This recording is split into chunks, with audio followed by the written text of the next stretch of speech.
as the two detectives enter in the scene of the murder. A scene so horrific neither one of them had heard of. Hands clasped across the face to stop the inhalation of rotten flesh, the victim's death, extreme mutilation. Blood across the floor and the walls even more so. The first detective crouches down and kneels by the torso. Whoever did this held a grudge he had to presume. A dedicated killer with the time it consumed to brutally bash the body till the man was half dead. A struggle had ensued, he could tell by the tread marks on the floor made in the blood that he had bled. The second detective shouts out, "Hey, I found the head." It was trapped behind a speaker and some other music gear. The skull was so severely crushed it was no longer sphere. And even though the eyes were gouged and cut from ear to ear, there still appeared a very clear expression of fear.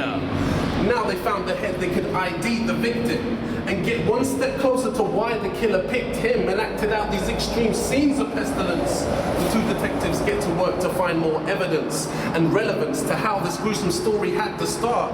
But more is revealed as they discover body parts.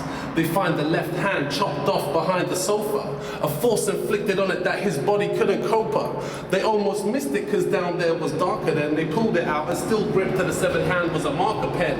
The plot thickens, they look around for discarded scraps of paper. Maybe the victim had written a note that would uncover the caper. But all they find is a black book that's covered with graffiti and all the pages ripped apart in a manner so indiscreetly. The first detective ponders as he starts to write the file. Maybe the killer held a grudge against this writer's style. But then they spot a hole in the wall by the light stand, and lodged in the hole was the victim's right hand. They carefully move the limb and discover it's not alone, because still gripped to this appendage was a microphone. "I might have known," says the first detective to the other. "What?" says the second detective. "What did you uncover?" The first sighs, "It's the same old song. This is the scene of an MC battle that's gone wrong. And I've only ever seen one MC cause this much damage, but no one knows who he is because afterwards he would vanish. All we know is he's ill and his style is never shoddy, but he always leaves a note somewhere on the victim's body. So they take the mangled corpse for an autopsy check and find the blood-stained note stuffed down the victim's neck.